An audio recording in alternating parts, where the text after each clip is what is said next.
Hi, my name is Tammy Van Warmerdam, and I'm the Nursing Services Coordinator here at EDCO. If I haven't met you yet, I'm sure I will soon. We're here to talk about a couple of different things today. First of all, I want to train you in the use of the no-contact thermometers. This is the one that we're going to be using in our classrooms. It's the BearCom model. And you will also be receiving a user guide, and that'll be sent to you electronically. You'll be able to see that. That'll give you all of the information that you need to use this particular instrument. There is an initial setup process that you'll want to go through. It's taking you through it step by step in the user guide. So make sure that you read that first, put the batteries in the correct position, and read the instruction manual about exactly how to use it. But I will give you a basic demonstration on how it's going to be used with the students today. So this model is one that doesn't need to actually touch anyone's skin. So it's going to be most useful at a distance of approximately 3 to 5 centimeters, which is the same as 1 1/4 to 2 inches from the student's skin.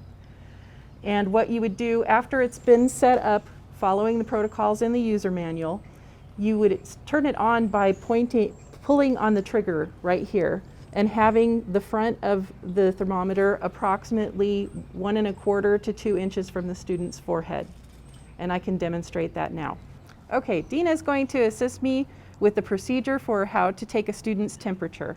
So you're going to get close to the student's forehead, 1 1/4 to 2 inches away, pull the trigger on the thermometer, and then let go. And we come up with a 98.2 for her temperature, which is perfectly within range. Thank you, Dina. The temperature range that we're going to be looking for our students is below 100.4. Right at 100.4 and anything above that is our cutoff line, which means that the student would not be permitted to attend school with that fever. And I'll be going through the procedure with you about what to do at that point, but before we get there, I just want to talk a little bit more about some of the particulars related to these thermometers. I have another document that's called Best Practices for No Contact Thermometers, and it will give some helpful hints. One of the things that's important to remember is that if you're in an ambient environment that's very warm, you may need to let the student cool off for a couple of minutes so that you don't get a false high reading. If they're just coming off the bus, or if they're just coming into your classroom from running and playing outside, or some other situation where their skin would be abnormally hot, that would be that could potentially be a false positive. And so we want to make sure that we have every opportunity for that student to cool off a little bit and get an accurate reading on that. The same goes for the thermometer itself. We want the thermometer to be close to the ambient temperature of the room that you're in. So before you use it for the first time on a student for that day, it should be sitting there for approximately 10 minutes to just kind of adjust to the room temperature.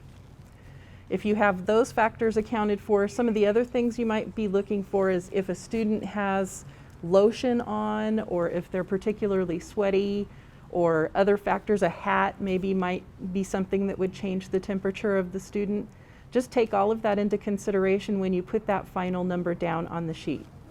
So now I'm going to switch over to the daily student symptom check screening form, and you'll get a copy of that. Ideally, there's 2 situations where this form would be used. One is for the bus drivers when they're picking up the students at their home. We're going to have them go through this checklist. The parent actually fills it out, but the bus driver will be taking the temperature of the student using one of these same thermometers. And the temperature should be recorded in this slot at the top here. If the parent has the form in their hands, the bus driver can call out the temperature and the parent can enter it manually there. The other situation would be if the student was delivered directly to the classroom by the parent, then the teacher would be filling this out and taking the temperature and entering that information. But we should be collecting one of these sheets every day for every student in our classroom. It's not necessary for you to turn those in immediately every day. In fact, it's fine with me if you want to hold on to them and send them all at the end of the week or at the end of the month. The information is really there more for your reference so that you know that you have a classroom full of healthy kids, or at least they started off that way at the beginning of the day. So the next form is the symptoms of illness occurring at school. If a student starts to develop symptoms of illness during the school day, we would like you to complete this form. Some of the information we're looking for is just the basics: the student's name, date of birth, school site, teacher, what time the symptoms started, and their temperature at that moment in time. This kind of gives us a track record that we're working from as things begin to develop. There's also a list that you can use, just a checklist of symptoms that could potentially be present, and of course it could be more than one. Hopefully they don't have all of the symptoms, but there's always that possibility. Just go through the checklist and check the ones that you see present with the student. There is a space on this form where if a student is potentially presenting with symptoms of COVID, we want them to wear a mask and we want them to be escorted to the school site's COVID symptom room. That's going to be different on every site. And so it would be important for you to reach out before school actually starts and find out what the school plan is. In most cases, we are following directly with whatever the school plan is, and our students will be welcome in that isolation room as well.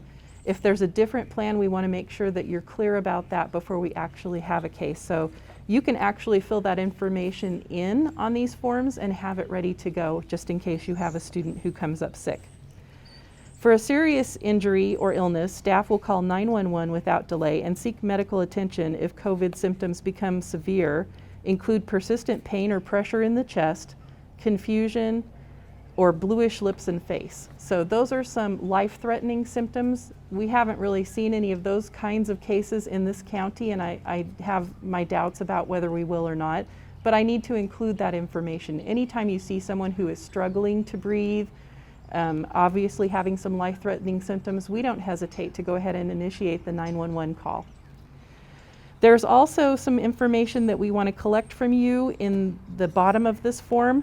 When the parent was contacted, what their response was, which phone number you reached them at, because sometimes they do have multiple phone numbers and we want to be able to follow up with them. I want to be contacted second. If you transfer your care to, say for instance, a nurse at the site where you're working, I also need to know who you transferred to and what time that was. That's part of the reason why I wanted to be notified first, because I can also reach out and help establish that transfer protocol. And then the last person who we want to make sure is notified is the program administrator, last but not least. So those are the symptoms of illness occurring at school. Again, these forms will be available to you, but if you have any questions at all, I'd be happy to answer them. So give me a call or send me an email and I will follow up with you about any concerns that you might have or any questions about how they're used. Thank you for listening. If you have any questions or any concerns that come up at a later point, I'd be happy to hear from you. You can either email me or you can call me on my work cell phone, which is area code 530-957-7553. Thank you and have a good school year.